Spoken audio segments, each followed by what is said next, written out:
രവിയുടെ ഓഫീസ് വീട്ടിൽ നിന്ന് 2 കിലോമീറ്റർ അകലെയാണ്.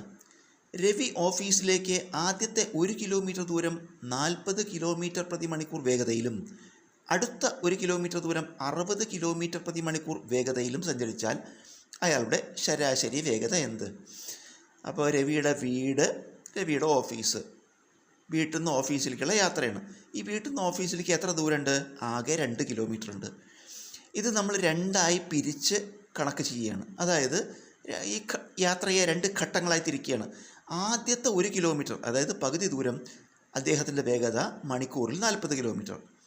അടുത്ത പകുതി, ബാക്കി ദൂരം, അദ്ദേഹത്തിൻ്റെ വേഗത മണിക്കൂറിൽ 60 കിലോമീറ്റർ. അപ്പോൾ നമുക്ക് ഈ 2 ഘട്ടങ്ങളിലെയും വേഗത അറിയാം. നമ്മളെന്താ കാണേണ്ടത്? ആ യാത്രയിലെ മൊത്തം ശരാശരി വേഗത കാണണം. അപ്പോൾ ഇങ്ങനൊരു ചോദ്യം വന്നാൽ, അതായത് 2 ഘട്ടങ്ങളായിട്ടാണ് ഈ കണക്ക്, 2 ഘട്ടങ്ങളുടെ യാത്ര. ഈ പ്രത്യേകത എന്താ? 2 ഘട്ടങ്ങളിലും സഞ്ചരിച്ച ദൂരങ്ങൾ തുല്യമാണ്. അങ്ങനെ വരുമ്പോൾ ആവറേജ് സ്പീഡ് കാണാൻ ഫോർമുല 2xy/x+y.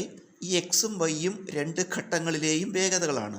ഇപ്പോൾ വില കൊടുക്കുക 2 × 40 × 60 ഡിവൈഡഡ് ബൈ 40 + 60. 2 × 40 × 60 ബൈ 40 60 കൂട്ടുമ്പോൾ 100 എന്ന് വരും. നമുക്ക് ഈ 100ഉം അംശത്തിലത്തെ 2 പൂജ്യങ്ങൾ വെട്ടിക്കളയാം. ബാക്കി 2 × 4 × 6, 2 × 4 8, 8 × 6 48. ഇത് ശരാശരി വേഗതയാണ്. അപ്പോൾ യൂണിറ്റ് എന്താ? കിലോമീറ്റർ പ്രതി മണിക്കൂർ.